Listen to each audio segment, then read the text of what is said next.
Welcome to WEHM All Access, the podcast where we bring you in-depth conversations with the people shaping life right here on Eastern Long Island. Now, every episode, we're going to dive into the stories, the music, and the voices that define our community, from local leaders to the musicians you know and love. And throughout the summer, we're catching up with many of the performers taking the stage at the Great South Bay Music Festival, getting the inside scoop on their music, their journey, and what they're bringing to Patchogue this year. Next up on the podcast, Reggaelar People. They're performing Friday nights at the Great South Bay Music Festival, part of the Reggae Nights on all the stages. Should be a lot of fun, and I had a great conversation with these guys, getting to know them a bit, their history, how they got together as a band. We get to a whole bunch of different topics. Take a listen to WEHM All Access with Reggaelar People. Well, coming up on Friday, July 24th at the Great South Bay Music Festival, it is a Reggae Night there, and a great bunch of bands fill the lineup this year, including Reggaelar People coming. I think I'm saying that right. I believe they start right just before 6 o'clock on that Friday the 24th, and they're joining us in our virtual Zoom studio. I want to say welcome to Brandon, Justin, and Vinny. Thanks for coming on, guys. Thanks for having us. Thank you, Harry. Your virtual studio is very nice. Very nice. Well, thank you for coming on and chatting. I guess the reason why I want to do these interviews is kind of first to get to know the bands a little bit. How long have you guys been a band? We have been playing, my brother and I, probably around like 2017. We've done different projects, but this reggae project started around then. And right after the pandemic, we really picked up, and we brought Vinny along and started to just really take it just as far as we can starting then. So right around 2021, right outside pandemic, we started to really go for it. Now, forgive me, have you guys played the Great South Bay Music Festival yet? Is this the first time, or have you done it in previous years? I'm not sure. The second time. We played last year. Okay. The jambalaya stage. Yeah. So we're on we're like now in the middle stage area, and we're playing a little bit later compared to last year. Mm-hmm. So improvement. Yeah. Right. Yeah. Inching your way closer to the main stage. That's very cool. 2 more years and we'll headline. It's just Say 3. We don't want to. Well, congratulations. They invited you back, which is a good thing. And you can grab tickets at GreatSouthBayMusicFestival.com. The band's been around, you mentioned, like for a little less than a decade, and you mentioned the pandemic seemed to have a influence on kind of putting everything together. Where do you guys come from musically? Is this where you wanted to go, and how long have you each been doing music? I guess we'll start with Brandon. Yeah. So, I grew up a lot on like alt rock, and right around my brother's college days, he started to discover all of the bands, the Slightly Stupid, Sublime, all of these. And it had a really big influence on me in the sense that I picked up my guitar, I put it down, and when I discovered this, I picked it up again, and I've never looked back. So I think, I very much feel like I'm where I'm supposed to be musically with it, and I'm very happy. Yeah. What about Justin? First of all, you're welcome. I started playing bass in high school. Me and Brandon actually started out in like a pop punk emo group called Anything Goes. And that was a lot of fun, just like busking on the subway and stuff as like high school teens.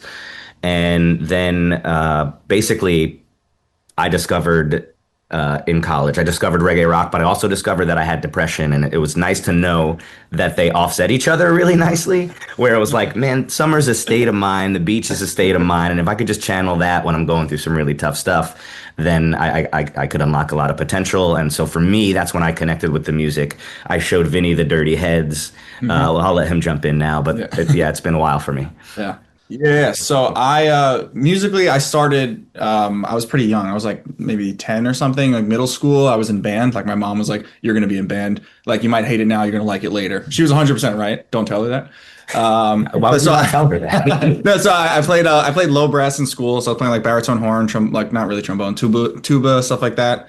And then I started playing Guitar Hero, and I was like, I want to learn regular guitar. I'm putting a lot of time into this not real guitar. So I started playing that. And then honestly, I play mostly keyboard now in the band. I'll do like whatever I need to for like certain songs. But I started playing piano during the pandemic. I was like, I have a keyboard. Why am I not learning it? So I just started learning it. And then Justin's been my best friend for forever. So he was like, hey, dude, we're doing a band thing. Like if you don't suck, you can play with us. I was like, all right, cool. Let's check it out. So then, I started playing with them. In terms of reggae rock, like similar with Brandon, that my brother was a big Sublime guy, and he had like the CD when we were a kid. Like it was like one of their greatest hits CDs or something. And he would just play it all the time. And I was like, this is awesome. Like this is like really, really cool. So then when I found out 2 of my best friends are starting a reggae band, like that's pretty sweet. Got into it, and it's been great ever since. What's it like working with brothers?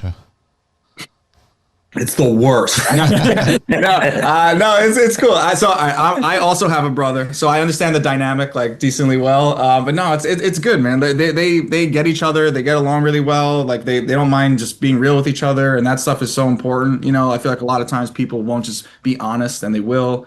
And it's just great. I honest to God would not have it any other way. Like this is the most fun I've ever had in my life. Hey man, me too. Love it. Where did you guys grow up?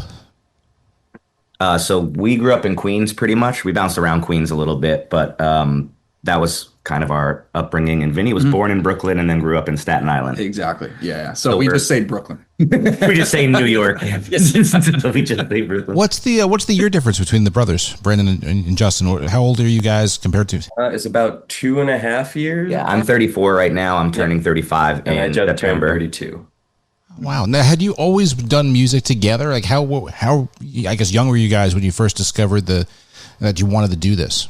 Let me get this one to you. Yeah. I just want to be in a band. Yeah, I wanted to. I mean, like even junior high, I had like gotten a band with friends. I couldn't sing or do anything, but I wanted to be part of a band. So I was like, yeah, I'll be the singer. And then, you know, how that went. Then high school came along and I was like, I still really want to do it. So, you know, I started playing with my brother right around then. So like freshman year of high school, we kind of started. And it's kind of always been that way in the sense that I would learn very simple things and be like, look what I could do. And he's like, learn your chords, learn more stuff. We'll play together. But like, so I was always in kind of that sense of trying to play so that I could play with him. And, you know, the second we did right around early high school days, just always have since.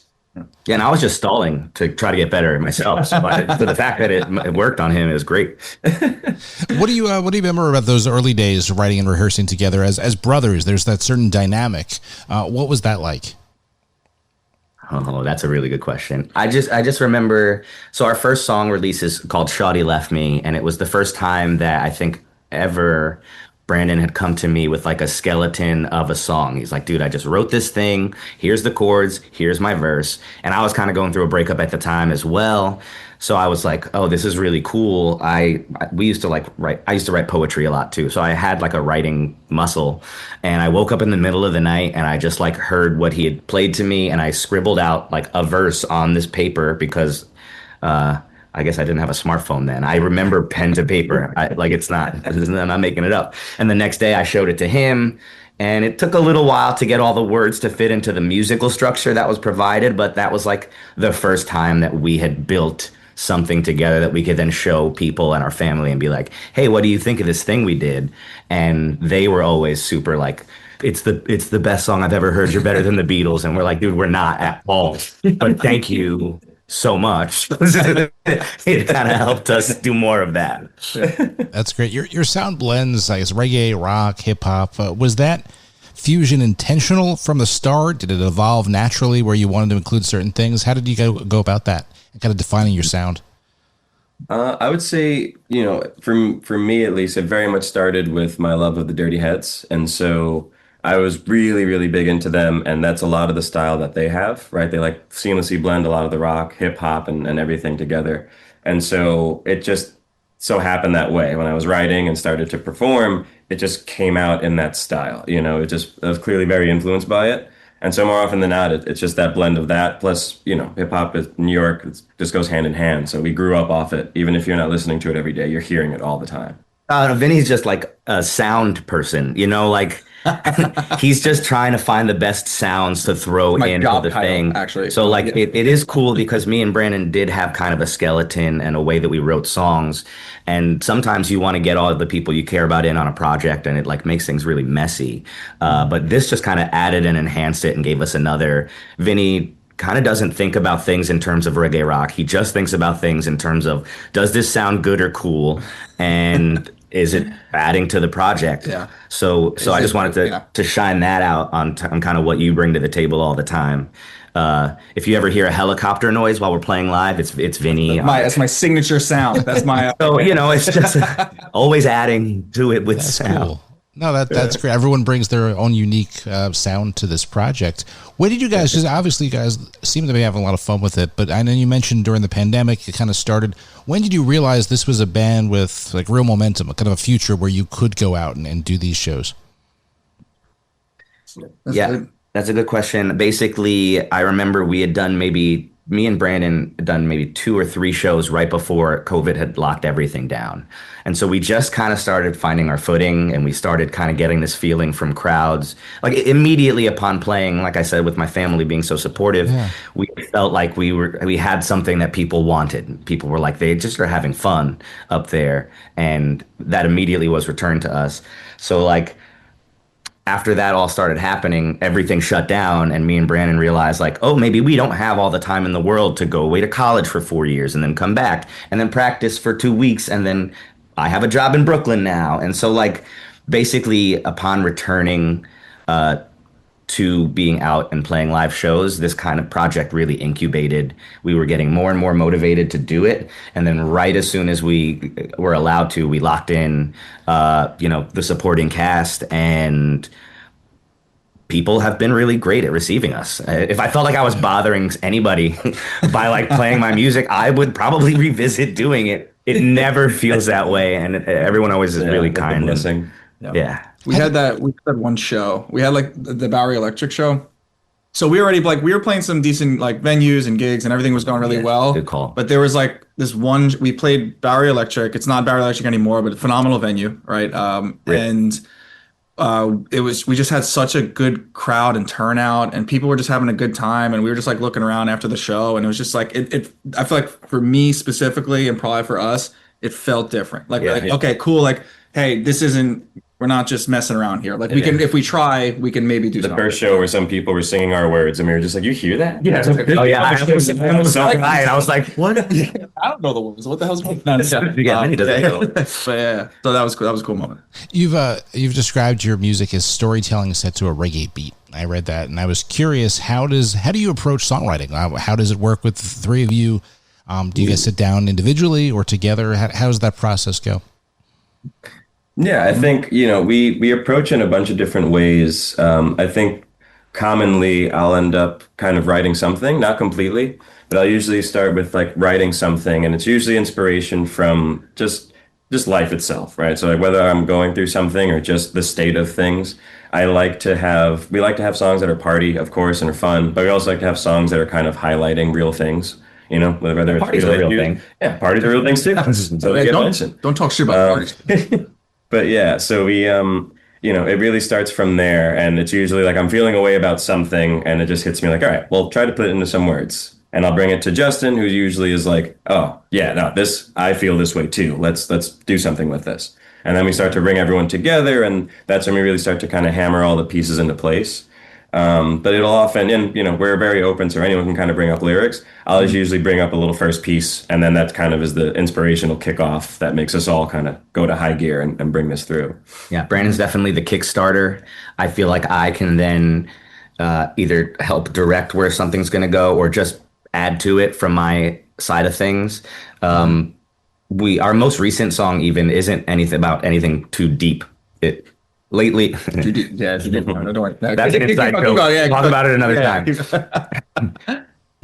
Basically, a couple of songs that we've written and released have been old songs that Brandon wrote in 2017, 2018 before the pandemic. And now that we've been playing music for so long, and we have a foundation and we have a means to record, we can pick up some of these older things and completely like put our new touch on it. So our next song is actually going to be called Way Too Drunk Again.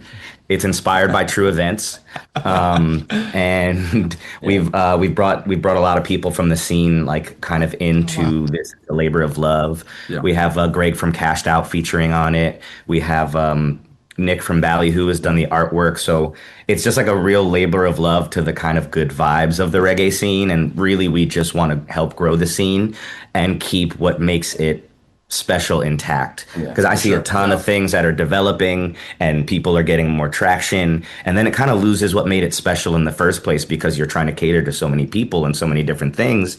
We want to always be true to ourselves and what brought us into the scene in the first place, and that's true life, and then it's partying and kind of the balance of that. Yeah, and you see it through the lens of me, which can usually be a little anger, and him, which can be a little lens of sadness, and it both combines to, the whole storytelling aspect that you see. It's life through those lenses and what that looks like to each of us. How do you balance, I guess you talked about a lot of serious topics there, and having fun with it too. How do you balance the vulnerability with the lyrics and with the upbeat sound too? How do you make sure that you're not leaning in a certain direction?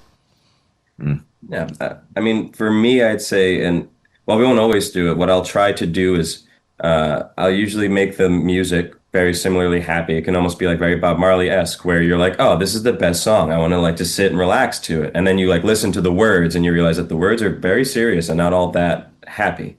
But the song is. And so like as a listener, you can sit there and have a good time. But if you also are someone who really wants to pay attention to the words, you can, and you'll come away with something else from it.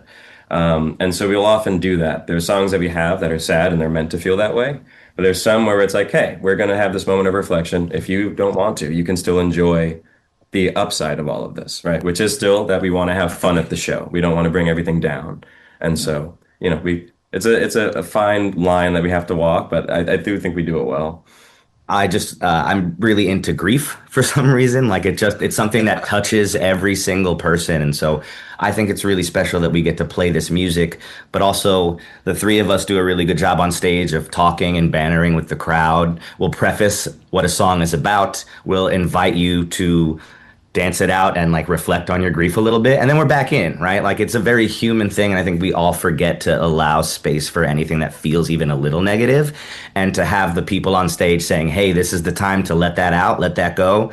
And we're back. It can actually really help people, I don't know, heal what they're struggling with. And most of the time people mention that those are the most powerful moments when they see us live, is like, hey, I cried because you talked about your grandparents passing, and mine did recently. And that, that also is something really important to hold close and to provide for the folks listening to music. I'm curious, Vinny, if you have something to add to that, because your role with the keyboard, kind of shaping the melody, how does that work for you with the layered textures that and knowing there's a lot of different emotions involved? How does that work? Yeah. So I think a lot of stuff that we do, like even before or like pre-production, whatever you want to call it, like we kind of get to a certain point where we know exactly like what we're going for, what we're aiming for in a particular song. It could be a bunch of different things. It doesn't have to be like a single answer, like a one word, like this is going to be happy or whatever, but it's just going to be like a feeling, a situation, a story. And then with that kind of just have like a lot of freedom to just explore and figure out what works. So it's a lot. I mean, there's like a lot of trial and error. Like half the stuff, so much error. Oh my God. Half the stuff I do, I'm sitting there, I'm like, all right, this is making me feel this is working this way. This is going well, but like maybe it's not fitting for the song. And then something else will hit and it's like, oh, this is like perfect. This is exactly how I'm trying to convey it. So a lot of it is really, and like they'll attest to it, that even when I play stuff, I'm always just kind of just doing my own thing a little bit, but just trying to figure out, find that like space that enhances what we're trying to do already, and that could be through like super simple melodies through just the piano. It could be like random synth sounds, it could be a horn, it could be a harmonica, like, anything that just makes it work. But I think we just kind of get each other, and it kind of makes it a little easier when we can do that, Yeah, I think being close definitely adds to that. For sure. Friday night, you'll be performing early evening of the Great South Bay Music Festival, and I'm curious, what goes into the set list, putting it together, and learning from last year too. How are you guys approaching the night? Good question. I'm the set list guy. Yeah. I still write all of our set lists with a Sharpie on a pad paper. I said this yesterday. It makes me feel like a mom making a little snack because my kids are about to go out there and crush it. They need energy for the day. So I still write the set list all out, and then I'll put them together ahead of time. We play a lot of different shows. We'll do like a half hour somewhere. We'll do 3 hours somewhere, but just to base off of like what we need as a band. And those 3-hour shows have a lot of covers. So we have a large bank of covers. We basically kind of know what does well amongst certain like crowds and certain locations in terms of what people know. When you play a cover, oftentimes people just kind of want to sing along, especially if you're doing originals. But we also got a lot of feedback last year that people wanted our originals, and anyone who felt that way made it very clear to us. They were like, the covers are nice, the covers are good, you sound good. Your music is it's fun, it's relatable, I was dancing, and you should lean into that. So for these current sets coming up, especially because there's going to be a lot of different eyes on us, we want to make sure that our original music is out there, and we like to kind of at least help flow. Sometimes we have like songs that are almost like metal adjacent in terms of like the heaviness of the riff. and you don't just want to like throw that out there. Follow. It's got to kind of bring the crowd with you in terms of the flow of the songs and how they're progressing. So it's an original based set. We'll do a cover here and there that like, if we're on the road for 3 days, we'll have one where Brandon sings. We'll have one where I sing. We actually have some covers that Vinny sings too. So like They're the best ones to be honest. and they're the best ones. So that's kind of what goes into my thought process of making a set. It's for the people to hear and have a good time. We'll give them something they like and know, but also this is what we're about. Hope you rock with us still after. How does it work as far as a band putting together? Because albums are different these days, releases are different. Where's your mindset as far as what you want to put out there? I think I saw there's an EP coming, or at least a song. I would like to shout out our band manager on that one. We are the three faces talking right now, but this is kind of a team. We have a manager, we have a driver, we have someone kind of helping us with our finances. So at least as it relates to this question, the manager has a lot of foresight and data and plans. We always sit down either after practice, we'll grab a beer, talk about what the next couple of months are supposed to look like on behalf of everybody, and then come up with a really like ideal plan. This started growing a lot once we started treating it as our business. We're the people who have to decide where it goes, and it helps to have someone who knows market and strategy and can be like, hey, you should do this, because I'm never going to record a reel and send. It's just not my initial thought. Yeah. Well, that's great. So looking forward to getting that out there. I know you've got something coming right before the festival and the performance. So we'll look for that on all the platforms. And if you're reading Drunk will be out there July 24th. Also, the video we're dropping, we should be dropping it around the same time as that. Our buddy Jeff, Raise Fist Propaganda, he's helping us film that video. There should be some reggae rock legend cameos in there as well. We've been just like recording snippets and going to shows and like meeting the best people, and then they hang out with us and we chat, and it's just been a dream these last couple of weeks. Out of curiosity, how did you guys? Last question. Get associated with the Great South Bay Music Festival? How did they get together last year to have you guys perform? Yeah, so that was actually we had gotten to play some shows at Rockaway Hotel, supporting the Expendables and Bad Fish, and they were just amazing nights. But we showed up, just did what we do, and it worked out. We have Ryan, who works with GSB, and he had actually talked to us because of those Rockaway shows, and we were telling him, we've been going there for years just as, visitors, go to see Soja and always going to the Reggae Day and everything. So, the second it was mentioned, we were like, please, whatever needs to happen, we would love the opportunity to do it, and so it was really just kind of being in the right place, right time, and just putting in hard work, and the rest of it took care of itself, which has been amazing to finally be able to be here and get to be back again. We're really excited for it. And the music isn't bad either. It's not. It's not bad. It's not bad music. It's pretty good. Well, we can't wait to see you guys. Brandon, Justin, Vinny, thank you so much for your time. Reggaelar People, you can check them out online, all the platforms, and that Friday at the Great South Bay Music Festival. GreatSouthBayMusicFestival.com. Have a great show, guys. Can't wait to meet you out there. Can't wait to see you there. Thank you so Thank much, you. Harry. Thank you for this.